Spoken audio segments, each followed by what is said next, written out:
guys and my friends, to all of you, especially in the Italy, I'm here with Chef Roberto, assistants.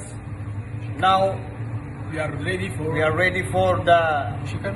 chicken stock, the nice and the very smoothie of the chicken stock. It's so wonderful. It's wonderful. Chef Roberto make the chicken stock.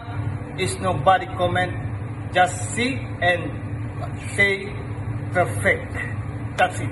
Thank you so much, my friend. So ragazzi, buongiorno, Chef Roberto, il mio fido assistente Akram. Siamo pronti per prepararvi il chicken stock, broth stock. Usiamo in cucina molto spesso, è di lì. Qui invece ragazzi procediamo alla preparazione del nostro chicken stock broth con vari ingredienti. Abbiamo carote, zucchine, timo, foglie di lauro, cipolla, pomodoro e il nostro pollo. Andremo a fare semplicemente il pollo arrosto con un po' di olio di semi e un pizzico di sale, bello arrostito, e a parte acqua fredda e le verdure anch'esse passate al forno. Per dare maggiore forza, quindi maggior consistenza di sapore al brodo, vado a scottare una cipolla in padella e poi andiamo così via.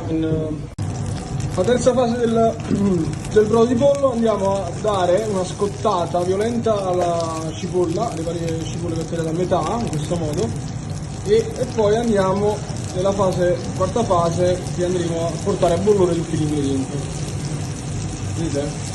Adesso la cipolla inizierà a prendere calore, anche di fiamma, proprio per dargli quel sentore di bruciacchiato e soprattutto respingere di più il fondo di pollo, è un fondo che comunque possiamo utilizzare in qualsiasi preparazione sia di carne che di pesce. Il nostro fondo è pronto, vedete ci sono le cipolle abbrustolite a parte e i vari vegetali appassiti in forno. Il pollo è qui, bello rosolato, vedete il colore oro, tutto il suo fondo di cottura, ho aggiunto un po' d'acqua fredda, tutta la parte grassa la vado a mettere all'inserire nel brodo. Adesso aggiungo l'acqua fredda, ghiaccio e poi il pollo e un pizzico di pesto di pomodoro, un cucchiaino di pomodoro, in modo tale che il pomodoro dà maggiore fragranza al brodo. Il brodo è in linea, abbiamo sempre in linea un brodo di pollo o di pesce, in questo caso abbiamo di pollo, e ragazzi ricordatevi sempre di avere acqua calda a disposizione in cucina. La prima cosa che si fa in cucina la mattina è brodo e acqua calda e poi si parte. Il nostro brodo è preso a ebollizione e lo stiamo piano piano pulendo dalle impurità, ok? Adesso aspettiamo giusto un altro minutino e abbassiamo la fiamma e andiamo a cottura a sobbollire, in modo tale che tutte le impurità si fermano. Ed ecco qui il brodo ragazzi, il chicken stock. Adesso lo lascio riposare e lo filtro e poi lo abbatto in abbattitore. In questo caso, abbattendolo in abbattitore, lo riesco a conservare all'incirca dai 3 ai 4 giorni, dipende dall'utilizzo durante la linea di preparazione.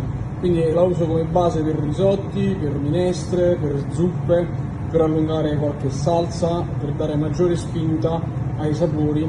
Comunque qui molte materie prime sono di provenienza estera, quindi bisogna esaltare un po' i prodotti utilizzando proprio questo beef chicken stock. Volendo potete utilizzare lo stesso procedimento utilizzando delle ossa di manzo di beef, ok?